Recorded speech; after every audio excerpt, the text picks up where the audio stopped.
So you've had the experience of going to the Stihl dealer, and some of the stuff that you buy to accessorize your chainsaw, to maintain your chainsaw, can be kind of expensive, but mind you, it's well worth paying for those things, because these are high quality pieces of equipment. And I've had them for years, and they break down very little, and they just need the right maintenance, the right TLC, and they should be running for you for years. The oil that you use in the chainsaw gas should be the proper Stihl oil, because it's made for high temperatures. And these are high temperature motors. So you're really going to need that oil to mix with your gas, instead of buying the cheap stuff at the, hardware store and stuff like that, right? But one hack that I found that you can use for your bar oil is less than 20% cheaper than the original Stihl oil.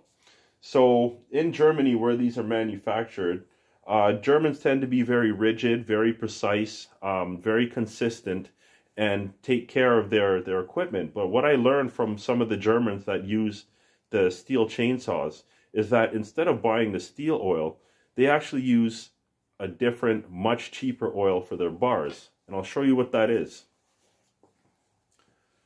Regular household vegetable oil. This is all you need. $2 a jug versus $12 for a jug of Stihl oil. I've been using this stuff for 3 years in the chainsaw to lubricate the bar, and I haven't had a problem with it since. Another concern that people have when they're cutting firewood is that when you're using the cheap stuff, it's toxic, right? Or not just cheap stuff, but even the Stihl oil itself. I don't know what the content of that oil is made out of. I don't know if it's fully organic or anything like that. But one concern that people have is cutting their wood with something that's not toxic, right? There is very little oil that goes onto the wood when you're cutting, right? These things are not pumping out all kinds of oil when they are cutting, right? So it's not very much at all. But for those who are concerned about the toxicity, the vegetable oil is actually a very good option. In terms of like hydraulics, you have people who have farm equipment and they don't want to use the regular hydraulic oils for their equipment, because, you know, what if the tractor's out in the field and then you have a hydraulic line bursting and then it sprays vegetable oil, or sorry, it sprays the hydraulic oil all over the place, right? So what they'll actually do is they'll switch to vegetable oil so that they don't have that toxicity problem.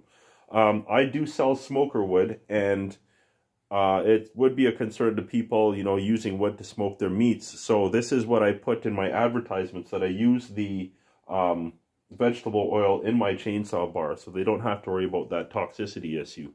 The only other thing you need to know about using vegetable oil is in the winter, it's going to gel up on you. So what I do in the winter is I actually buy a jug of the cheap stuff from the hardware store, and then I mix about as little as 50-50, but I'll mix up to 60% vegetable oil with 40% of the regular bar oil, and then that's going to keep its consistency so it can pump out through the chainsaw bar as you're doing your cutting.